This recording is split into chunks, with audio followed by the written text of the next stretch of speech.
In the mountains of Northern California, where morning mist clings to ancient redwoods, a research facility housed the world's most intelligent gorilla, one who could communicate in over 1,000 sign language words.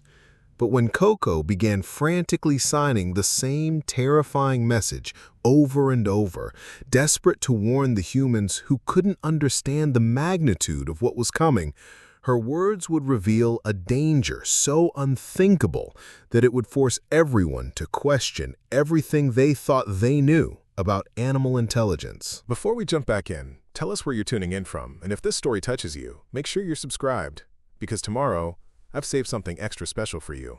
The Redwood Animal Communication Institute sat nestled among towering California sequoias, a peaceful sanctuary where groundbreaking research into animal intelligence had been quietly revolutionizing our understanding of interspecies communication for over 2 decades. Dr.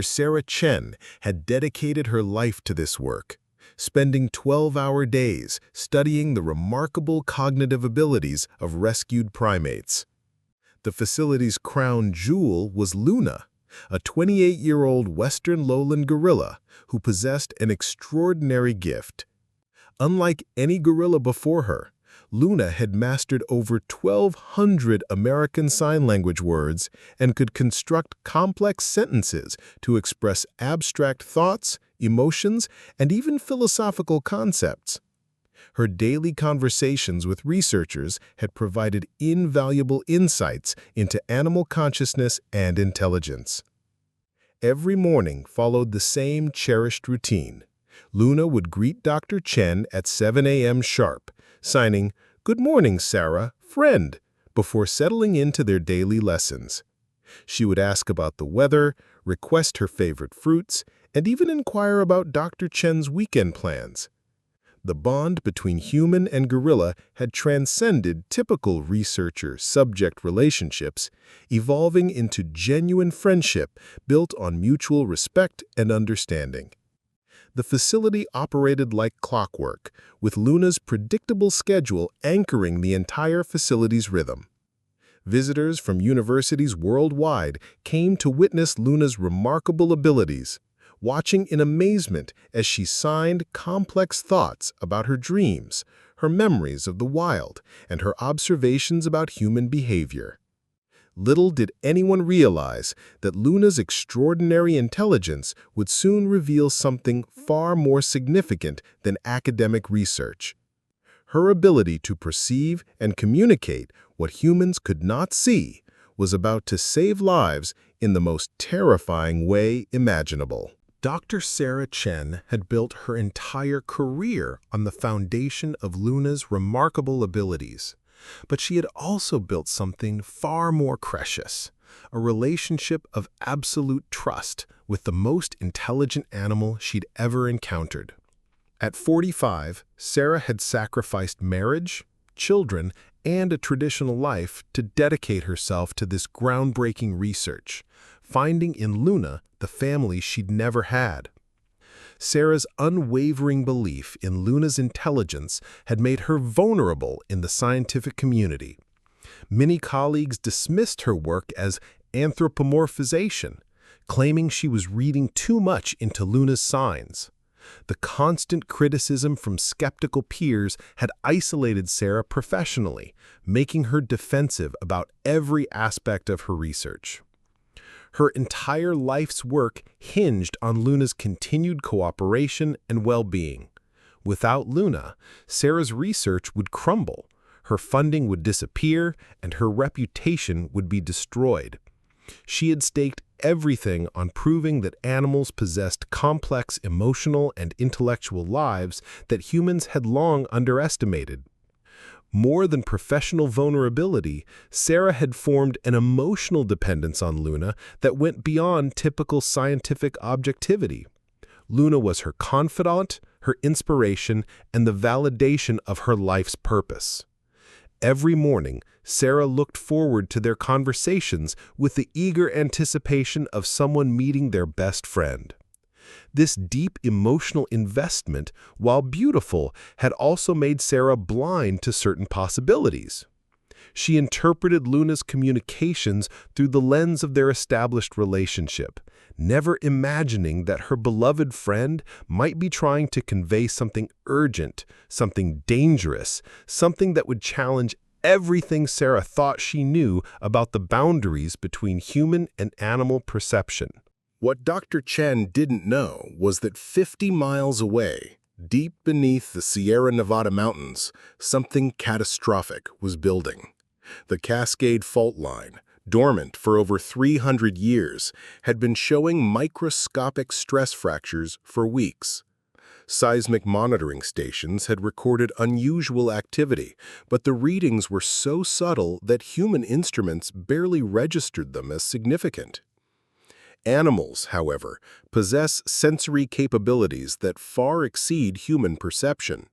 They can detect infrasonic vibrations, electromagnetic field changes, and atmospheric pressure variations that precede major geological events.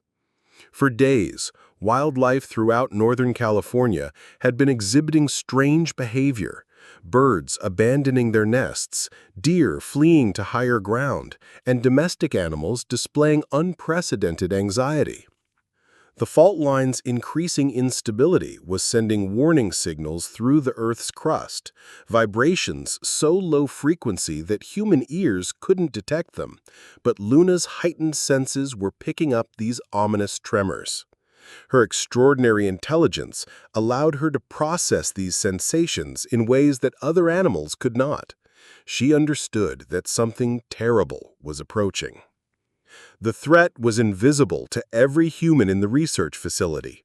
Dr. Chen and her team went about their daily routines completely unaware that beneath their feet, tectonic plates were shifting toward a release of energy that would devastate everything within a 100-mile radius.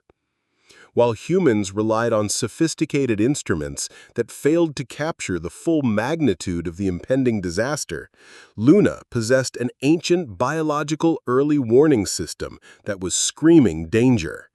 The question was whether her human friends would be able to understand her desperate attempts to communicate what she sensed before it was too late for all of them. It started on a Tuesday morning that seemed no different from any other. Dr. Chen arrived at Luna's enclosure with her usual cup of coffee and clipboard, ready for their daily communication session. But the moment she saw Luna, she knew something was wrong. The massive gorilla was pacing frantically, her normally calm demeanor replaced by visible agitation. Her eyes darted constantly toward the ground, and she kept pounding her chest, not in the typical gorilla dominance display, but with a desperate urgency that Sarah had never witnessed before. "Good morning, Luna," Sarah signed, trying to establish their normal routine. But Luna's response shattered the peaceful morning air. Her massive hands moved with lightning speed, signing the same message over and over. Ground angry, earth shake. People go now, danger coming. Sarah frowned, assuming Luna was simply having an off day. "Luna, calm down. What's wrong?" Luna's signing became even more frantic. "Big shake coming. Mountain mad. People die. Go high. Go fast." Sarah tried to redirect the conversation to their usual topics, but Luna refused to be distracted. She began incorporating signs Sarah had never seen her use before. Desperate gestures toward the mountains, toward the ground, combining words in ways that created an unmistakable message of impending catastrophe. For 3 hours, Luna continued her terrifying monologue. Her intelligence focused entirely on communicating a danger that her human friend couldn't comprehend. With each passing minute, her signs became more desperate, more urgent, as if she could sense time running out. The most chilling moment came when Luna looked directly into Sarah's eyes and signed, "Sarah, friend. Luna, love Sarah. Sarah, go now. Preparing and narrating this story took us a lot of time, so if you are enjoying it, subscribe to our channel. It means a lot to us. Now back to the story. Dr. Sarah Chen had always prided herself on being a serious academic, not someone who believed in mystical connections between animals and nature. Her colleagues at Stanford had already questioned her credibility enough, publishing research about gorilla intelligence that pushed the boundaries of what mainstream science accepted. She couldn't afford to appear unscientific or emotionally compromised. As Luna's frantic signing continued into the afternoon, Sarah felt the weight of professional skepticism bearing down on her. Every rational instinct told her to document this as unusual behavior, perhaps triggered by illness or hormonal changes. Luna was getting older, and behavioral shifts were normal in aging primates. But Sarah had also spent more time with Luna than with any human being in her life. She knew Luna's moods, her patterns, her ways of communicating frustration versus excitement versus fear. This wasn't illness or confusion. This was intelligent desperation from a mind trying to convey critical information. The academic in her whispered warnings about career suicide, about the ridicule she'd face if she claimed a gorilla had predicted a natural disaster. Her research funding, her reputation, everything she'd worked for could vanish if she made the wrong choice. Yet as Sarah watched Luna pound the ground and point frantically toward the mountains, signing "People Die" over and over, with tears streaming down her massive face, something shifted inside her. Luna wasn't just agitated, she was heartbroken, desperately trying to save the humans she loved. For the first time in her scientific career, Dr. Sarah Chen had to choose between professional safety and trusting the intelligence she had spent her life studying. The decision would define not just her career, but potentially determine who lived and who died. At 3:47 p.m., something inside Sarah finally broke. Luna had been signing the same desperate message for over 6 hours, her massive hands never stopping, never wavering from her urgent communication. Big shake coming, mountain angry, people go high now. Sarah looked into Luna's intelligent eyes and saw something that transcended species barriers, pure love mixed with terror. Luna wasn't just communicating, she was pleading, begging her human friend to understand and act before it was too late. "Luna," Sarah signed slowly, her hands trembling, "when will the big shake come?" Luna's response was immediate and chilling. "Sun go down, ground break, Sarah go now." That was it. The moment Dr. Sarah Chen chose to trust 12 years of research, 12 years of friendship, and 12 years of believing that Luna's intelligence was real and meaningful. She grabbed her phone and called the Institute director. "Dr. Rodriguez, I need you to evacuate the facility immediately. Luna is predicting a major earthquake before sunset." The silence on the other end was deafening before Rodriguez exploded. "Sarah, have you lost your mind? We can't evacuate a research facility because a gorilla is signing weird messages?" But Sarah's voice was steel now, empowered by absolute conviction. "Then I'm calling the local emergency services myself. Luna has never been wrong in anything in 12 years. I'm not about to doubt her now when lives are at stake." As she hung up and dialed 911, Luna's massive hand reached through the bars and gently touched Sarah's shoulder. The gorilla signed one final message: "Sarah brave, Luna proud." Sarah's call to 911 was met with polite skepticism that quickly turned to dismissal. "Ma'am, we can't issue earthquake warnings based on animal behavior. Our seismic monitors show normal activity." Undeterred, Sarah began calling every contact she had: local news stations, university colleagues, even the mayor's office. Each conversation followed the same pattern: initial curiosity followed by uncomfortable laughter and polite hang-ups. The phrase gorilla prediction seemed to end every serious discussion. Meanwhile, Luna's agitation reached unprecedented levels. She began throwing her food bowls against the enclosure walls, creating a thunderous noise that echoed through the facility. Other animals began responding to her distress. The chimpanzees started screaming, the birds fell silent, and even the facility's cats hid under desks. "Dr. Chen, you need to sedate Luna immediately," Dr. Rodriguez demanded, storming into the enclosure area. "She's disrupting the entire facility with this behavior." "I will not sedate her," Sarah said firmly, standing between Rodriguez and Luna's enclosure. "She's trying to save our lives." "This is career suicide, Sarah. I'm calling the board of directors. Your research privileges are suspended effective immediately." As Rodriguez stormed out, Sarah faced her greatest professional crisis. Her life's work was crumbling around her. Her colleagues thought she was having a breakdown, and the clock was ticking toward Luna's predicted sunset deadline. But Luna continued signing with desperate intensity.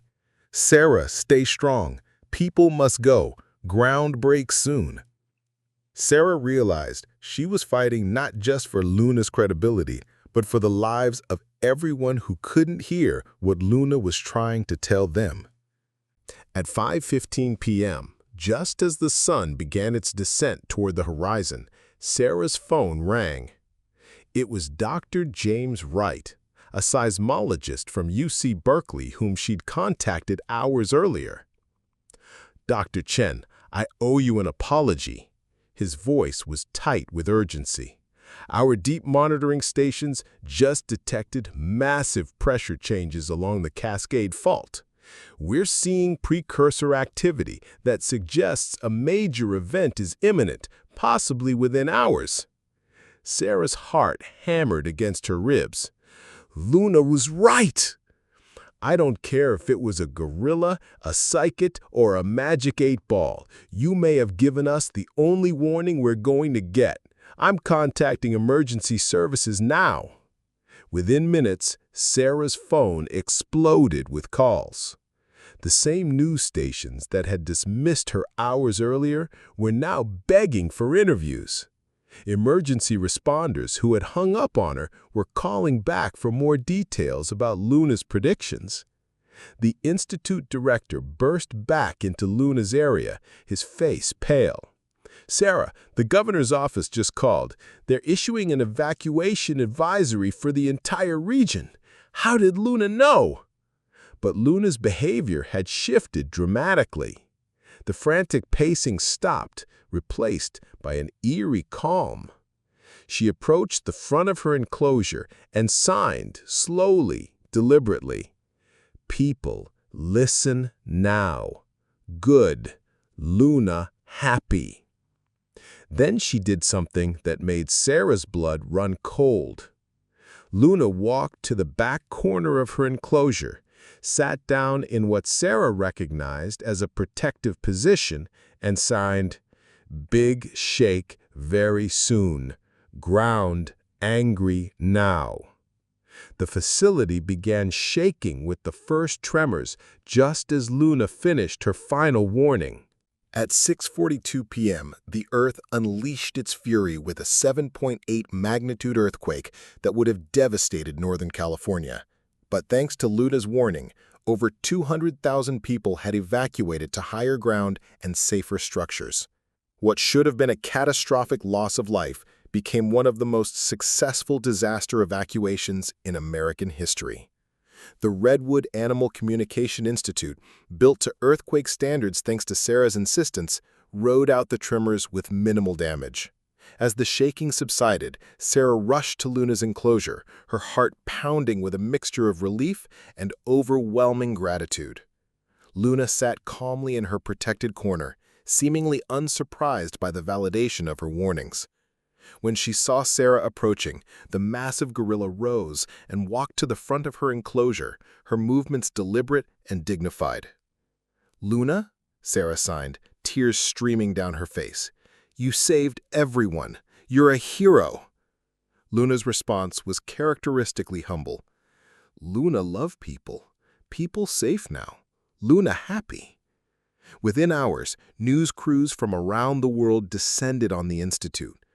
The gorilla who had predicted an earthquake became an international sensation, forcing scientists everywhere to reconsider what they thought they knew about animal intelligence and sensory capabilities. Dr. Rodriguez, who had tried to suspend Sarah's research just hours earlier, now stood before the cameras praising her groundbreaking work. The same colleagues who had dismissed Luna's intelligence were now calling Sarah for interviews and collaboration opportunities. But the most moving moment came when Sarah asked Luna how she knew the earthquake was coming. Luna's answer was both profound and humbling. Earth speak to Luna. Luna speak to Sarah. Family, protect family. In that simple statement, Luna had redefined not just the boundaries between species, but the very meaning of love, loyalty, and sacrifice. 5 years later, the Luna Early Warning System has become the world's first official animal-based disaster prediction network, with research stations across seismically active regions monitoring the behavior of specially trained animals. Dr. Sarah Chen, now director of the International Animal Communication Institute, leads a team of researchers studying how various species can detect natural disasters before human instruments register any danger. Luna herself has become far more than a research subject. She's a global ambassador for animal intelligence and conservation. Her daily sign language conversations are broadcast live to millions of viewers worldwide, and her children's books about earthquake safety, translated from her own signs, have become bestsellers in 12 languages. The impact of that terrifying Tuesday goes far beyond scientific recognition. Luna's warning fundamentally changed how humanity views animal consciousness and intelligence. Medical schools now include courses on animal-assisted diagnosis after researchers discovered that dogs and cats can detect seizures, heart attacks, and even certain cancers before symptoms appear. Conservation efforts have received unprecedented funding as people realize that animals possess knowledge systems we're only beginning to understand. Dr. Chen often reflects on the profound lesson Luna taught the world that day. Before the earthquake, humans saw animals as subjects to be studied, managed, or used. Luna proved that animals can be partners, teachers, and even saviors. She demonstrated that intelligence comes in many forms and that wisdom isn't exclusively human. The most remarkable transformation belongs to Luna herself. Once confined to an enclosure as a research subject, she now travels to schools, universities, and conferences in a specially designed mobile habitat, teaching children about earthquake preparedness through sign language. Her message is always the same. Earth speaks to all creatures. Humans must learn to listen. When children ask Luna how she knew the earthquake was coming, her answer has become legendary. Love makes you pay attention. Luna loves Earth. Luna loves people. Love teaches Luna to listen.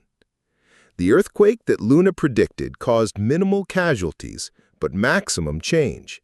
It forced humanity to acknowledge that we share this planet with beings whose intelligence, sensitivity, and capacity for love may exceed our own. Luna didn't just predict a natural disaster, she predicted a revolution in how humans understand their place in the natural world. Today, when Sarah visits Luna each morning, their conversation always begins the same way. Luna signs, Earth happy, today, Sarah friend, no danger coming. And Sarah signs back, thank you for teaching us to listen, Luna. Thank you for saving us all. The story of Luna proves that sometimes the most important messages come from the most unexpected messengers, and that love truly does transcend all boundaries, even the boundaries between species. Up next, you've got 2 more standout stories right on your screen. If this one hit the mark, you won't want to pass these up. Just click and check them out. And don't forget to subscribe and turn on the notification bell so you don't miss any upload from us.